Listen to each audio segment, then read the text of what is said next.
Senti manhã, Ena Coruna, Ena O, Ena Coruna, Ena O. Boa noite, São Paulo, boa noite, Brasil, boa noite, Mãe Terra, boa noite, Universo, boa noite, você, minha querida, meu querido, que faz parte da família Aldeia Dourado, e você que ainda não faz, ou que talvez nunca vai fazer, boa noite a todos, e que a gente possa viver hoje também uma experiência de paz e harmonia com mais um programa da Aldeia. Como hoje é segunda-feira é dia do segundo raio, raio dourado, comanda a segunda-feira, raio dourado, amor, sabedoria. Dá uma fechadinha no seu olho, respire devagar, bem no coração, em paz. A paz que eu e você e todos merecemos ter. A paz não está na mente que às vezes fica agitada, que às vezes julga, compete, critica. A paz está no recolhimento, no recôndito, como se fala, né? Do nosso coração.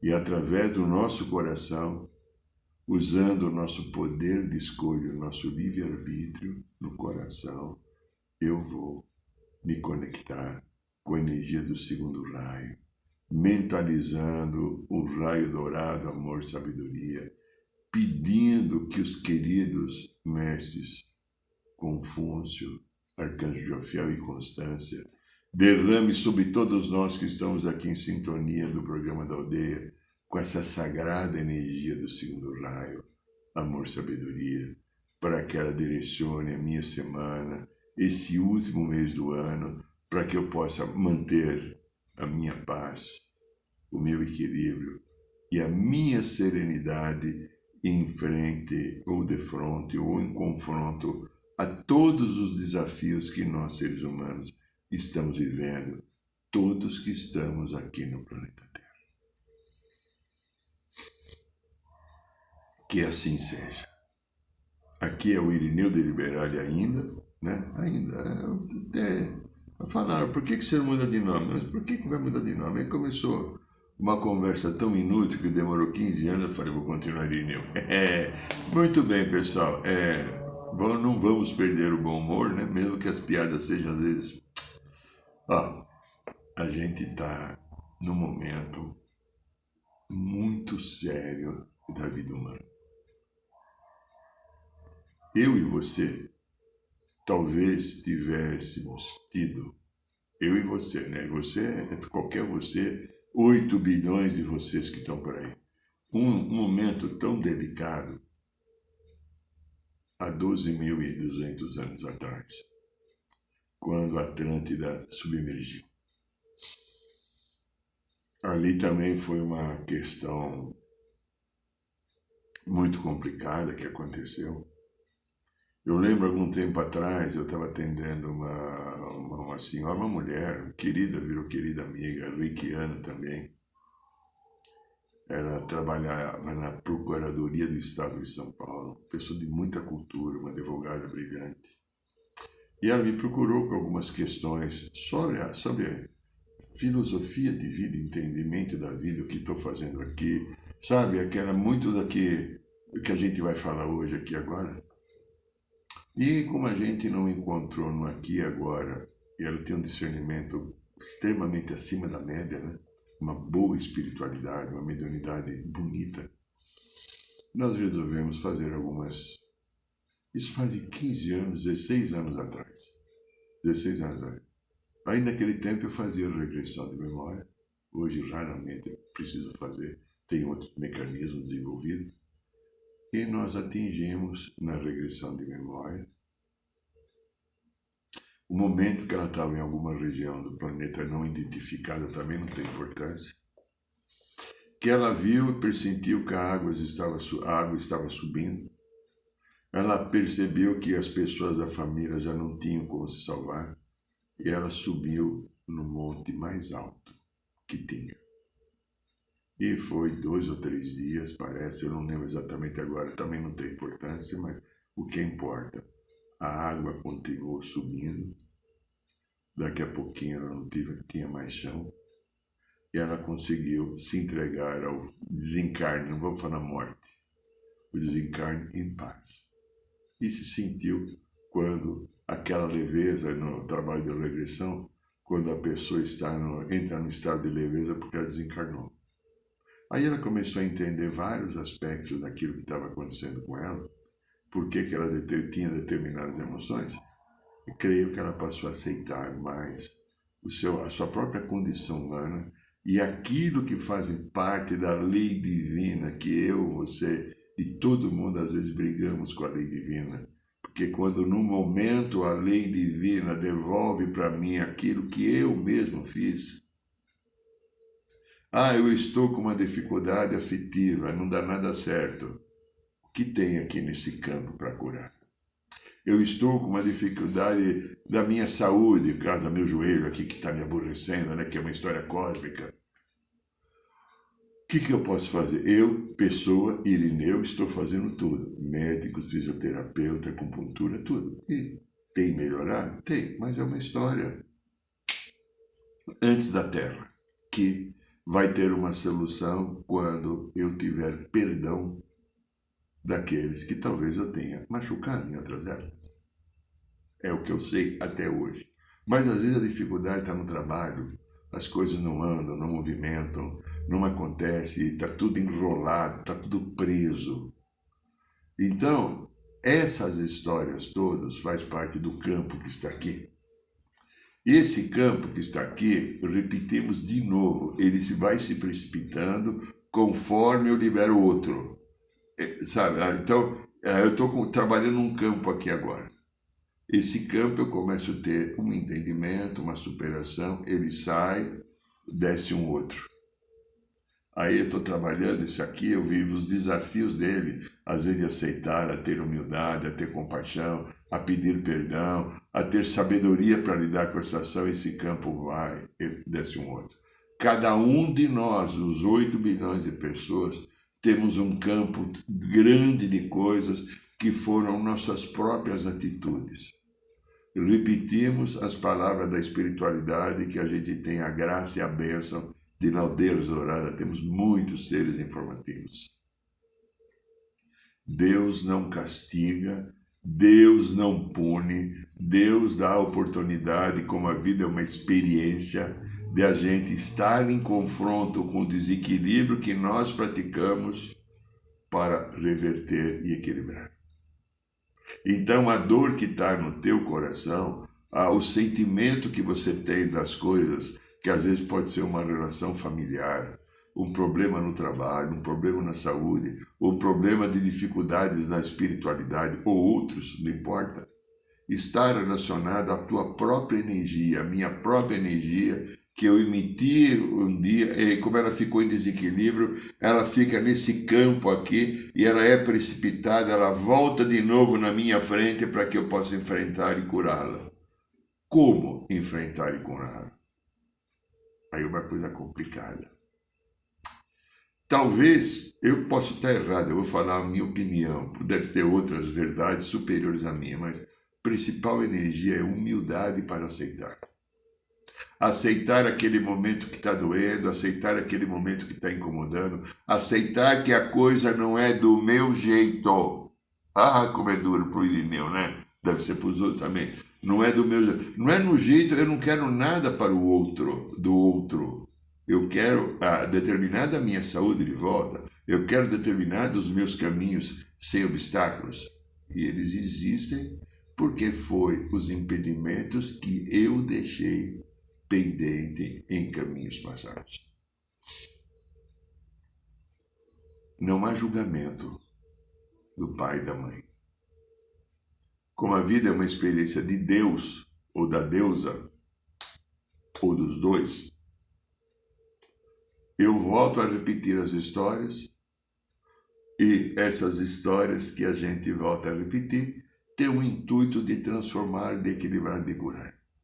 Hoje a gente vê a vida, tantas pessoas, líderes, não é só de governo principalmente, mas líderes empresariais.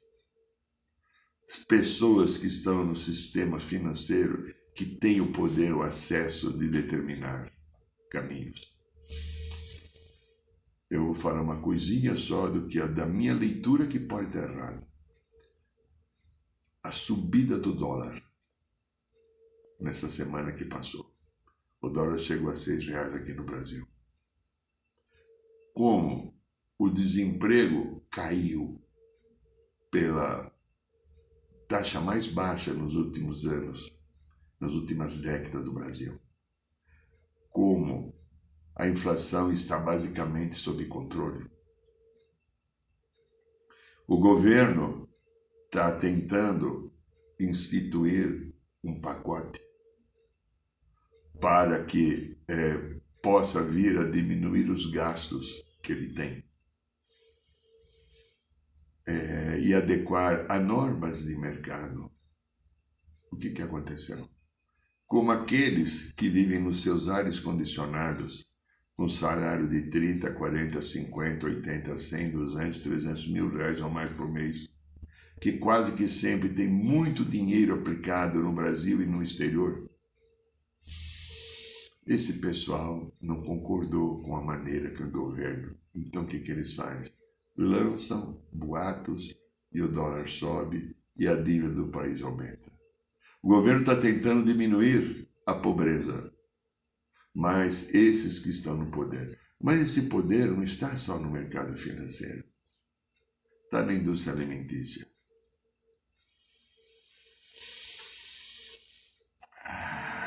Indústria alimentícia, quanto pecado comete com a vida humana.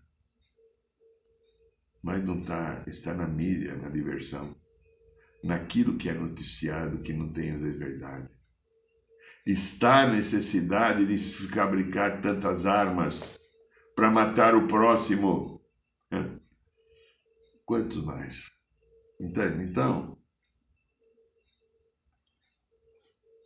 há ainda um sistema manipulatório muito complicado no planeta. E aí a questão que me veio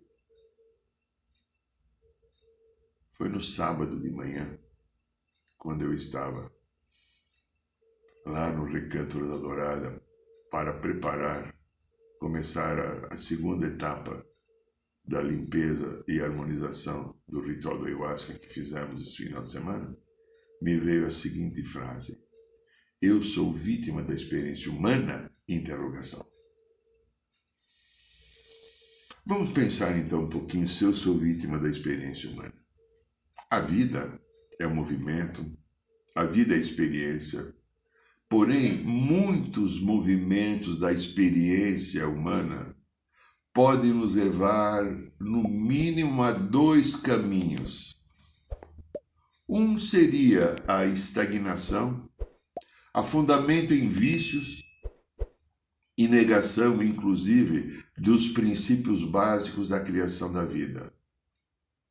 O outro possível, que é o que eu sei que você deve estar buscando, a sabedoria, que deve ser ou deveria ser o movimento adequado à experimentação da vida. O pai e mãe nos colocou aqui para experimentarmos a vida e a partir da experiência do contraste desenvolvermos a sabedoria.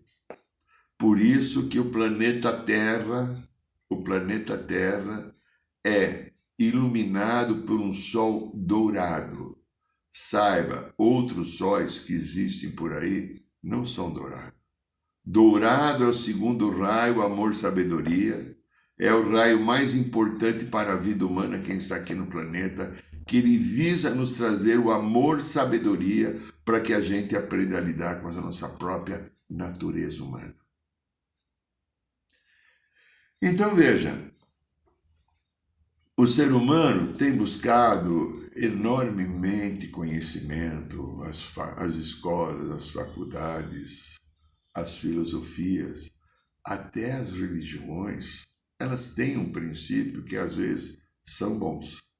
Buscar o conhecimento, tudo está mais ou menos ligado, pois a experiência que adquirimos do conhecimento vai nos dar a base com que nós enfrentamos o mundo e vivenciamos cada uma das jornadas que vão aparecer na frente, com os desafios possíveis. O conhecimento, então, ele é dinâmico. Está constante na evolução do ser humano. As novas descobertas da ciência, as experiências podem nos levar a uma revisão e talvez atualização do conhecimento existente. Eu lembro na faculdade, quando eu fiz a faculdade no primeiro ano, que veio lá aquela lei, acho que lei de Mendel, se eu não me engano, me perdoe, já ficou no passado, mas aquela experiência que dizia como é que existe o princípio da vida. Então, um observador percebeu que se você pegasse um pano velho, jogasse um pouco de farinha e deixasse em um lugar mais ou menos escuro, em 15 dias nasceria o rato. Foi chamado de geração espontânea. Depois foi percebido que ali, naquele lugar, uma ratazana, uma fêmea, encontrava um lugar para parir o seu ratinho. Mas num momento inicial teve uma fase da ciência que eles chamavam de geração espontânea. A vida se cria por si própria. Depois isso veio à Terra. Então, a experiência, minha linda, meu lindo, é uma fonte importante do conhecimento. Mas a experiência não é única também. A experiência também pode ser adquirida através da observação. Do estudo, da pesquisa científica ou não, e da reflexão crítica sobre qualquer coisa que nós estamos enfrentando na nossa vida.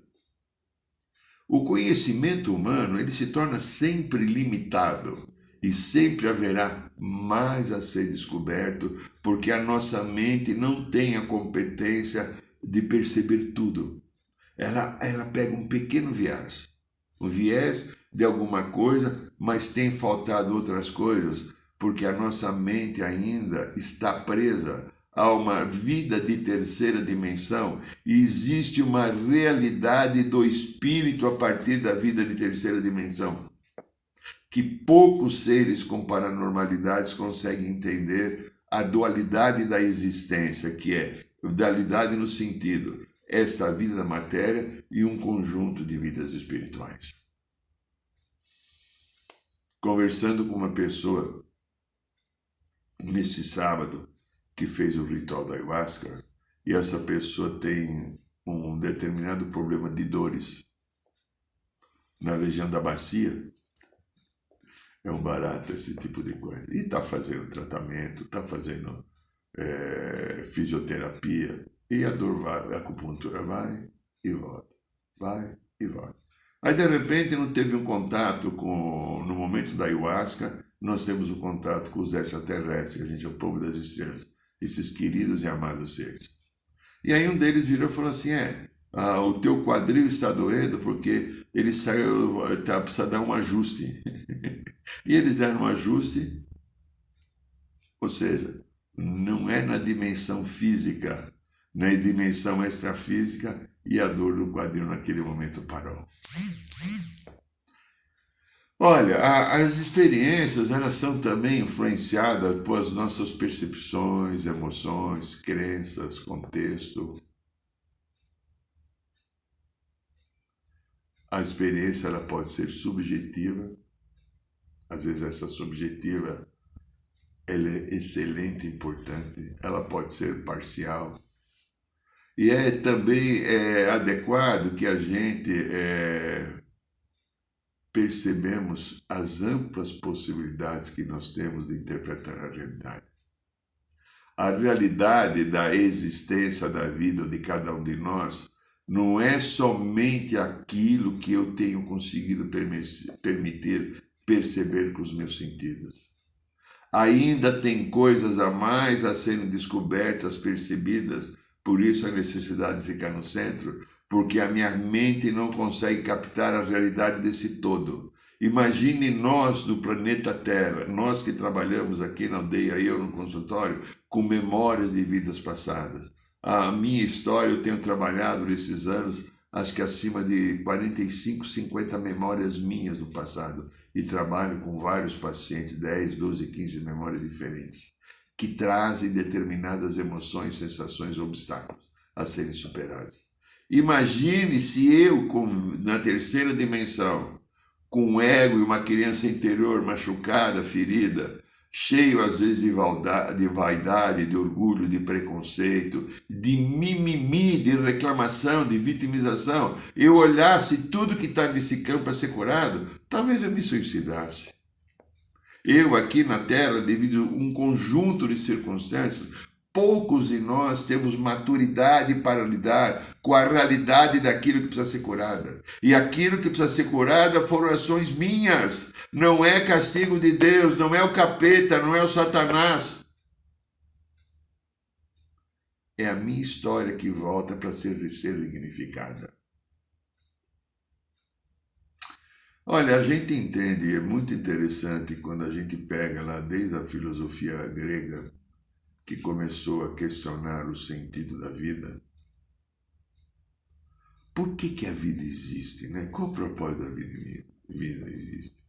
Olha, há inúmeras teses possíveis de resposta para o sentido da vida.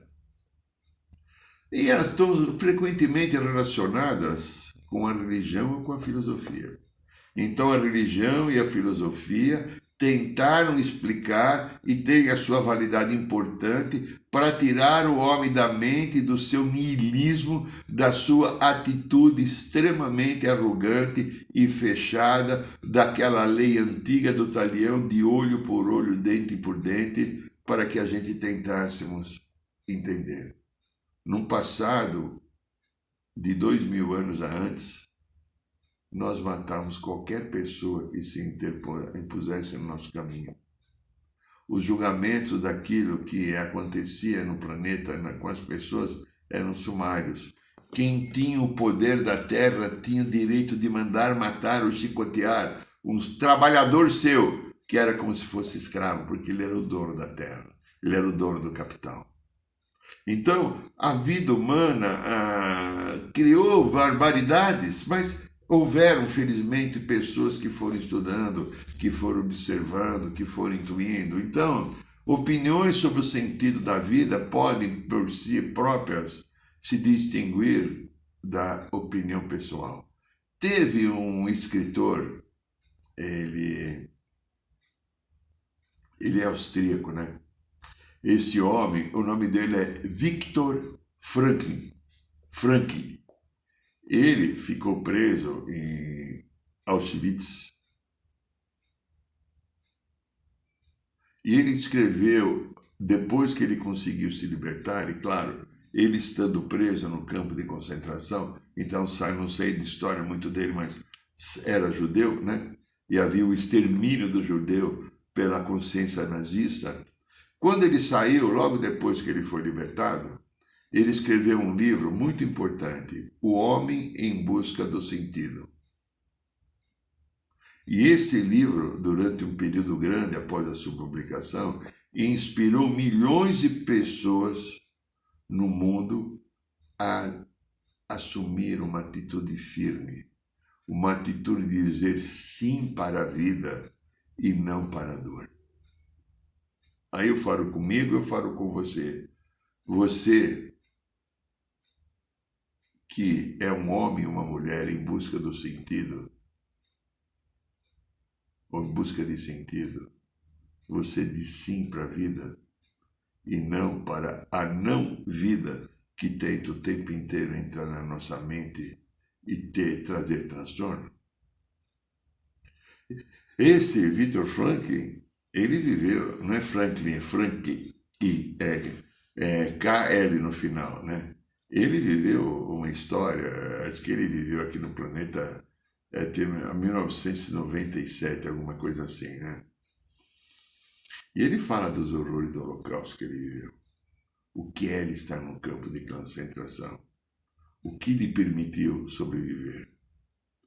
E ele conseguiu desenvolver, porque era um psicólogo também, desenvolver e estabelecer bases para uma terapia muito pessoal, que ele chamou de logoterapia. Se nós conseguimos juntar todo o sentido da experiência humana, podemos talvez entender que as questões de percepção e do sentido pessoal fazem todas as diferenças. Dependendo da cultura, da religião, onde você nasceu, da tua raça, da tua comunidade, das histórias que você viveu na infância. Eu já contei aqui em Programa da Aldeia, uma vez eu estava numa cidade do interior de São Paulo, era próxima à cidade de Casa Branca, e eu fui visitar um amigo meu que conhecia. Eu fui na chácara do amigo meu, faz anos já isso. E ele falou, vamos dar um pulo no vizinho lá, um vizinho, eu gosto dele. Esse amigo meu morava em São Paulo e ia para o final de semana na chácara. E o vizinho morava lá, então ele dava uma olhadinha, dava uma tomadinha de conta numa chácara que ele está formando. E no meio da conversa, esse vizinho era nordestino, né? Com valor cultural do Nordeste, diferente do nosso. E a gente estava comentando, sentado na sala, a mulher trouxe café, bolo de fubá, cheio de erva doce, que eu acho uma delícia, né? E todo mundo falando, de repente, eu fui contar uma história de uma pessoa que eu conheci aqui em São Paulo, de uma mulher. E eu virei e falei assim, ela não é mais nova, não é mais jovem.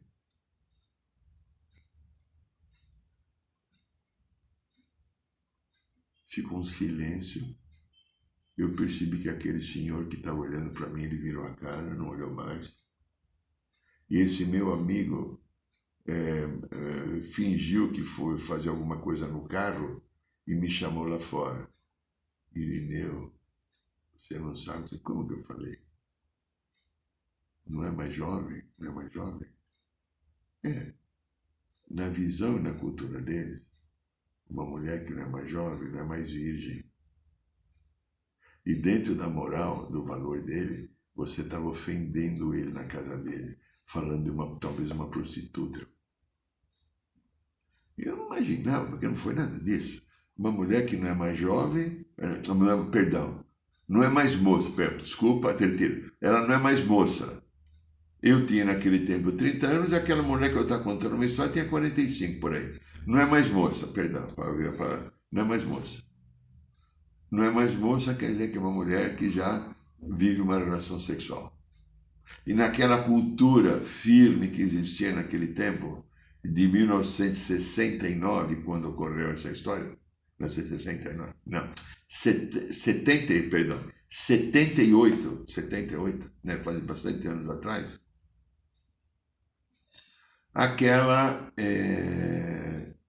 aquele ele julgou que eu estava na casa dele desrespeitando, porque eu estava falando de uma mulher que prevaricava. E no valor dele, na cultura dele, mulher tinha que casar virgem, senão era sem vergonha. Aí eu voltei para a sala, tentei arrumar, eu não lembro mais o nome dele, se era João, já não lembro mais.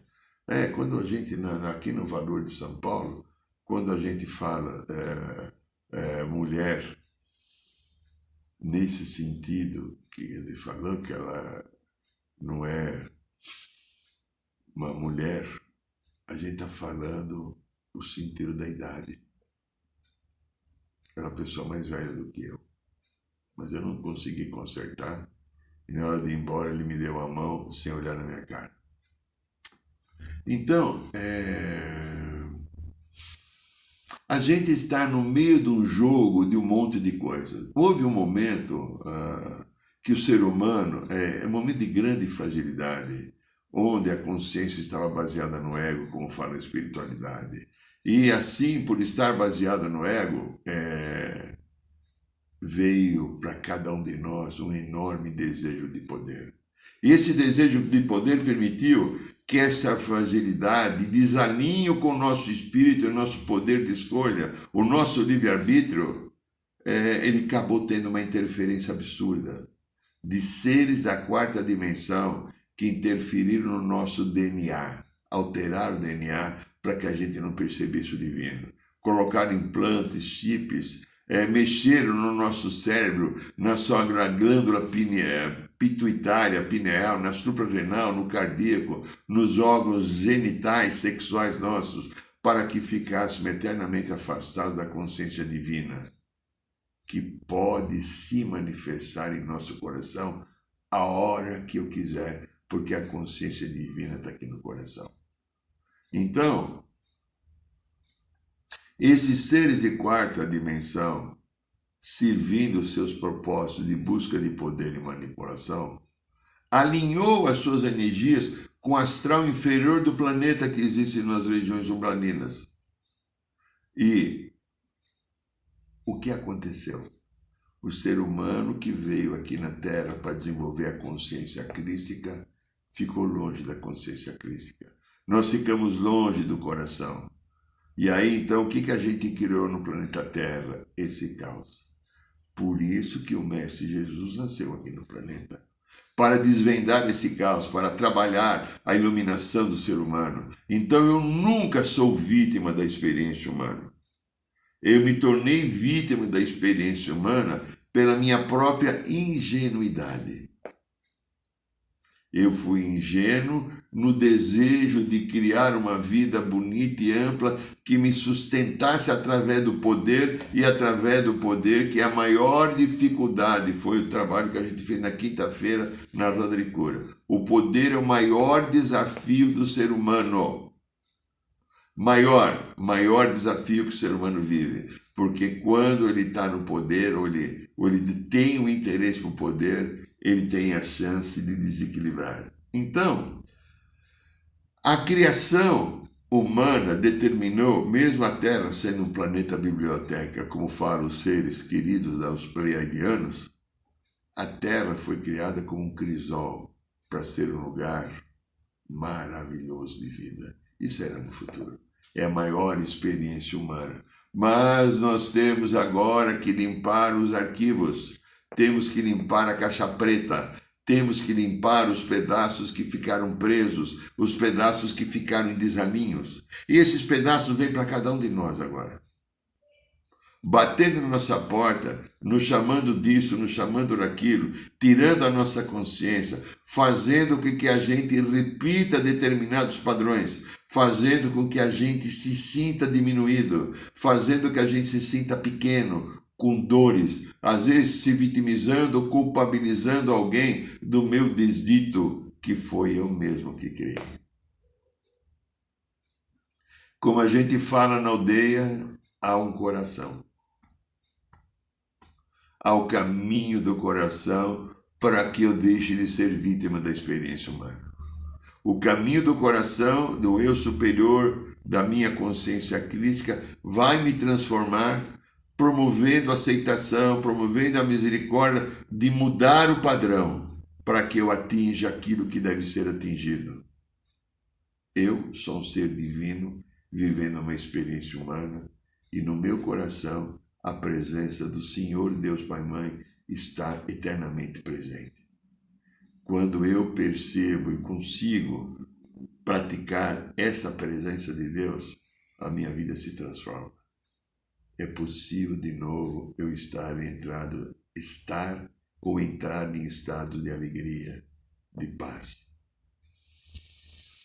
Então, minha linda, meu lindo, o livre-arbítrio hoje já tem que ser usado da maneira adequada.